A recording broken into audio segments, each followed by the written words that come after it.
Day 2 Economy Second Chapter Indian Economy 1950 to 1990. Friends, 1991 economic reforms గురించి మనం అందరికీ తెలుసు. కానీ ఒక క్వశ్చన్, 1991 రిఫార్మ్స్ ఎందుకు నెసెసరీ అయ్యాయి? ఇండియన్ ఎకానమీ అప్పటికి ఎంత వీక్గా ఉంది? ఈ క్వశ్చన్స్కి ఆన్సర్ కావాలి అంటే మనం 1950 నుండి 1990 వరకు ఇండియన్ ఎకానమీ స్టోరీ అర్థం చేసుకోవాలి. ఈ వీడియోలో నేను మీకు క్లియర్గా ఎక్స్ప్లెయిన్ చేస్తా. Planning system, mixed economy, licence Raj, import substitution and finally why this model failed. And ఎందుకు ఈ chapter important? First important point, ఈ చాప్టర్ యూపీఎస్సీకి ఫౌండేషన్. యూపీఎస్సీ మెయిన్స్లో ఫ్రీక్వెంట్లీ అడిగే questions. Role of public sector evaluate చేయండి. Why Indian shifted from planning to liberalisation. Critically analyse licence Raj. So 1950 to 1990 period తెలియకపోతే 1991 reforms మనకు అర్థం కాదు. సింపుల్గా చెప్పాలి అంటే 1950 టు 1990 స్టేట్ కంట్రోల్డ్ ఎకానమీ, తర్వాత 1991 మార్కెట్ ఓరియంటెడ్ ఎకానమీ. ఇండిపెండెన్స్ తర్వాత సిచ్యువేషన్ ఏంటి? 1947లో ఇండియా ఇండిపెండెన్స్ వచ్చింది, కానీ ఎకానమిక్ కండిషన్ చాలా వీక్. పవర్టీ ఎక్కువ, ఇండస్ట్రీస్ ఆల్మోస్ట్గా లేవు, అగ్రికల్చర్ అవుట్డేటెడ్, బ్రిటిష్ ఎక్స్ప్లోటేషన్ వల్ల ఎకానమీ డ్యామేజ్ అయ్యింది.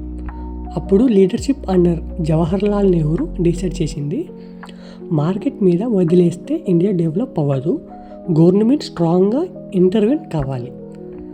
ప్లానింగ్ మోడల్ ఏంటి? 1950లో ప్లానింగ్ కమిషన్ ఎస్టాబ్లిష్ చేశారు. ఐడియా ఏంటి? గవర్నమెంట్ ఎవ్రీ 5 ఇయర్స్కి ఒక ప్లాన్ ప్రిపేర్ చేస్తుంది. First 5 years plan focus on agriculture, ఎందుకు? ఫుడ్ షార్టేజ్ ఎక్కువ ఉంది కాబట్టి. Second 5 years plan focus on heavy industries, steel plants, machinery, dams. And government think చేసింది ప్రైవేట్ సెక్టర్ స్మాల్ స్కేల్లో మాత్రమే వర్క్ చేస్తుంది, బిగ్ ఇండస్ట్రీస్ గవర్నమెంట్ క్రియేట్ చేస్తుంది. ఇది planned development model. Mixed economy.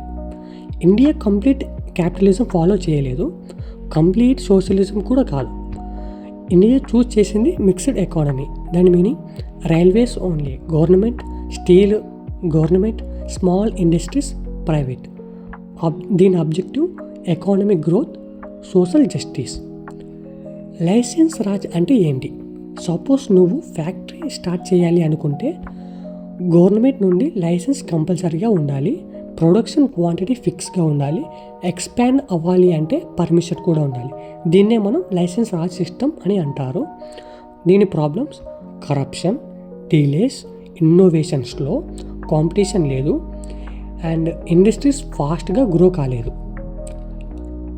Import substitution అంటే ఇండియా ఫారిన్ కంట్రీస్ మీద depend అవ్వకూడదు అని డిసైడ్ చేసింది.